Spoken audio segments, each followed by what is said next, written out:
Bonjour, c'est Constantine, je suis russe et je voudrais vous raconter quelques détails sur la vie en Russie. Et aujourd'hui, notre sujet c'est Internet russe. Qu'est-ce que c'est?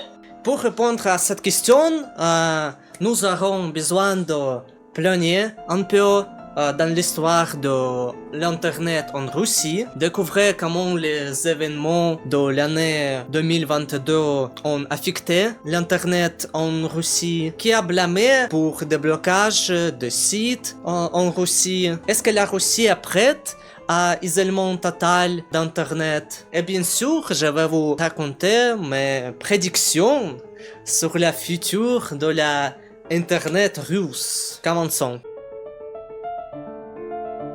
On commence par une petite histoire. Donc, l'Internet est apparu en Russie dans 1994. Au début, il n'était pas très accessible pour tout le monde. Mais de 2014, il était déjà assez accessible à tous. Et même moi, dans le nord de la Russie, j'avais l'Internet quand j'avais 11 ans. Et je voudrais que vous compreniez que la Russie, c'est le pays vraiment très numérisé et beaucoup d'étrangers ont souligné ça. Par exemple, nous avons le site et application qui s'appelle Gosuslugi. Gosuslugi, c'est peut traduire comme services gouvernementaux. Services gouvernementaux. Et ce site, comme votre profil civique, il y a toute l'information, nom, prénom, d'autres documents. Et c'est très utile parce que dans ce site, vous pouvez s'inscrire, par exemple, à l'hôpital, ou vous y pouvez payer des impôts, par exemple, etc., etc. C'est d'une part, mais d'autre part que cette application est en train de devenir un instrument de goulag numérique. En outre, nous avons beaucoup d'autres applications nationales. Nous avons notre navigateur, une immense communauté de Russes d'utilisateurs et un accès Internet relativement adorable. Mais tout a changé le 24 février 2022. SVO, l'opération militaire spéciale, специальная военная операция. Et oui, nous ne l'appelons pas la guerre, c'est interdit en quelque manière. Même notre président appelle ça la guerre. Et c'est difficile culture russe. N'essayez pas de comprendre ça. Mais pourquoi l'Internet a changé? Le premier qui a frappé notre sphère numérique, c'était l'Europe et les États-Unis. Oui, c'est vous. Les sanctions ont influé vraiment fort sur les internautes russes. Presque tous les sites ont cessé de payer l'argent de monétisation pour des créateurs russes. Parfois, il est allé à la fraude. Par exemple, situation avec la Twitch sur laquelle vous pouvez acheter des abonnements payants. Mais l'auteur ne peut pas obtenir d'argent de son abonnement. Il ne peut pas même savoir combien d'argent à son profil de Twitch ou rien. Mais je dois dire que, par exemple, sur YouTube, si vous êtes russe, il n'y a pas de publicité, pas du tout. C'est bon. Et le pire sanction, à mon avis, c'est quand quelques compagnies qui a créé des jeux, par exemple EA Games, ou Ubisoft, ou Steam, bloquaient la possibilité de payer des jeux si vous êtes russe. Il n'y a pas possibilité. Si vous ouvriez la page de ce jeu dans Steam, par exemple, il va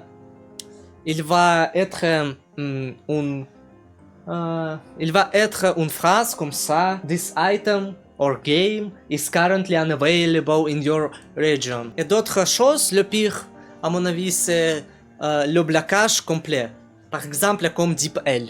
Mais en fait, des joueurs russes ont trouvé beaucoup de beaucoup de possibilités d'acheter des jeux en Steam et faire des donations.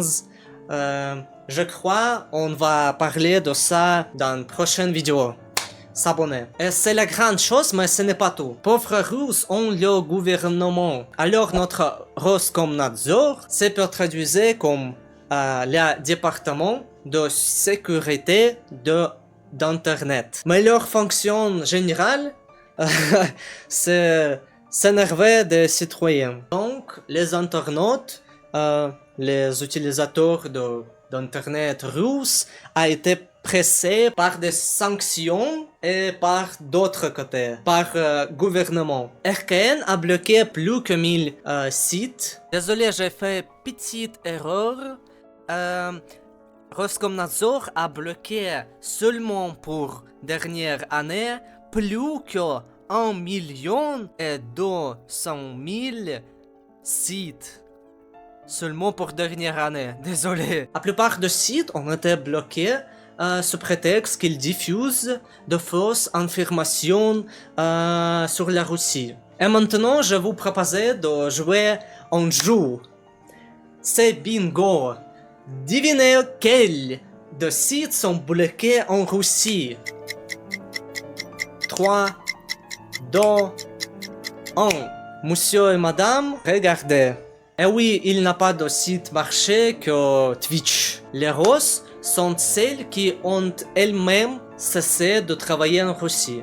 Et les rouges sont celles qui ont été bloquées par Roskomnadzor, département de sécurité sur l'internet. Il y a du blocage qui simplement cessait d'accès sur site et ces blocages sont officieux. Mais il y a d'autres types de blocage. Geler le site. C'est le type de blocage quand le site, par exemple, YouTube, nominalement, n'est pas bloqué. Mais personne ne peut utiliser ce site parce que ça ne marche pas. C'est comme votre internet est mort essayant d'ouvrir la page. En général, pour les citoyens, c'est la même chose. Vous ne pouvez pas utiliser le site. Mais techniquement, c'est un peu différent. Et en plus de cela, en 2025, le gouvernement a commencé de limiter l'internet mobile. Dans certaines régions, il n'y a pas d'accès sur site que site de la liste blanc. C'est la liste avec des sites ou applications qui, comme le gouvernement croit, complètement sécurité est nécessaire pour des gens. Ils disent que c'est une chose temporaire à cause de SVO. Mais on verra. Comme j'ai déjà dit, la Russie est vraiment bien développée sur le plan numérique.